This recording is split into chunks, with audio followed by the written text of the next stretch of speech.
of the Radical Independents. Nana. We're also joined by Ed Hughes, the Secretary of the Edinburgh University Conservative and Unionist Association. Mindful, isn't it? But basically, Amy wants independence and Ed doesn't. Why do you want independence? I want independence so that we can start creating a better society for ordinary folk which are currently suffering under Westminster's current rhetoric of politics. You know, I think this is the first ever independence campaign in history that is not being based on nationalism. It is purely based on talking about social values. A yes vote is not to say that Scotland is any better than anywhere else, but it's to say that ordinary folk are standing against class privilege and neoliberal brutality that for too long has gained power off the backs of ordinary folk. And currently within the UK, we see ordinary people being punished for the mistakes that the rich are making. We're seeing a rise in food banks, a rise in poverty, and these are all things that absolutely need tackled now. Radical Independence Campaign have been involved going into working class communities that have been systematically marginalised from politics and getting them into the spirit of how we can create a better society. And that's... Take a breath. Let Ed come in as well. Ed, yeah, go on. Well, I think there's a way to sort out and get a more equal and fairer society, and that's not by just going in alone, that's by using the collective resources. Well, do tell me how we can do it then. Well, I'd like to put it to you that if you want a fairer society, then why are you going to, as Alexander wants to do, keep charging English, Welsh, Northern Irish students at university, but keep it all free for German, European and Scottish students? If you wanted a truly fair society, you'd have the same rule for everyone. Yeah, I definitely agree, to be honest. I think we definitely have to start off by not misconstruing the independence campaign as a vote for Alex Salmond. That's definitely not, I'm not an SNP voter by any means. This is about ordinary folk finally having a say in politics. So when we go independent and we can do things like have a written constitution which enshrines what people in Scotland want most, this is something so powerful that we can put things like free education, like abolition of nuclear weapons into that constitution. Well, if you want to, the education in Scotland is already fully devolved, so if you want control over that, you already have control over that. So if you want to make a change, you should already be making those changes now. So you were saying, obviously, if we go independent, that English students would have to pay. Is this what you were suggesting? It's not what I'm suggesting, it's what Alex Salmond is saying. Yeah, so obviously that's something that we could fight for, ordinary folk.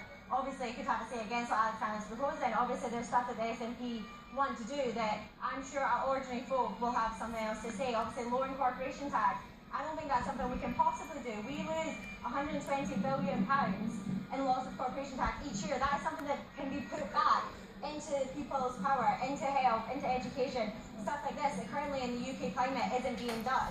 Wasn't the Prime Minister, didn't he shoot himself in the foot though by saying, you know, we're not having Devo Max on the referendum paper, and presumably quite a lot of Scots would actually have been in favour of Devo Max, and then we wouldn't be in the position that we're in now.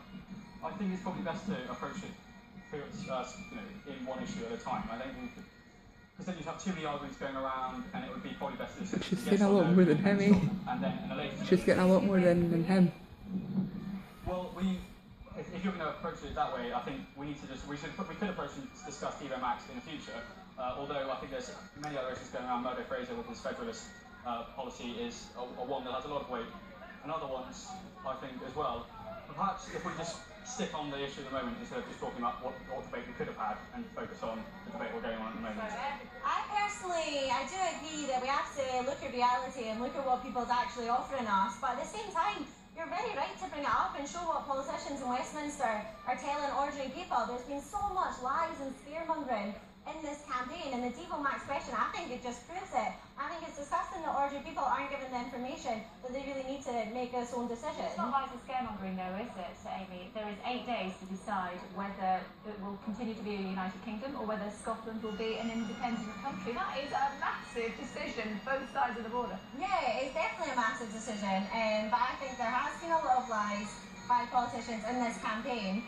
When they're talking about currency union, when they're talking about UDIP, and again when we're talking about Devo Max, but then suggesting against it, it's a massive decision for everyone. I think some of the beauty of this campaign is how we've been able to bring in people that have consistently been left out of politics. I know my family, many of them, this will be the first time they vote, because for the first time they see that this could be real change for ordinary folk. It's not just a question of every 4 years we're choosing between Tories or voting Labour to keep them out. You know, this is something that it could create an alternative. So.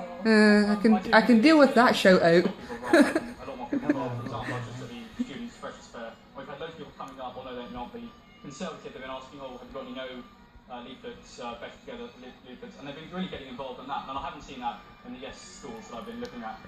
But I think you talked about the currency union and it's for everyone to decide. Yes, it is for everyone to decide, and if the rest of the UK didn't want to have a currency union, it's not going to happen. And yesterday Alex Salmond said it's a matter for the Bank of England, Mark Carney said it's not compatible. So everything that Alex Salmond is saying is not being accepted. Yeah. Very, very quickly, final thoughts. Final thoughts is that I really want to say to everyone in the public on a personal level, not to let the people in power tell us that this is how society has to be. Okay. I think that we have a very important decision on September 18th. Get in there, Amy. For your heart, and we vote for hope over fear. I hope you'll actually vote for the facts and not just a fantasy that's been put to you. That there are many issues, for example, with my personal education, there's going to be a short-term funding crisis, there'll be dire consequences, there'll be cuts. It's not how we need to solve it, we need to work together and solve it instead of breaking up, and now's not the time. Brilliant to talk to you both. Thank you so much for joining us here on Sky News this afternoon. Did you see the dirty look Amy just gave off?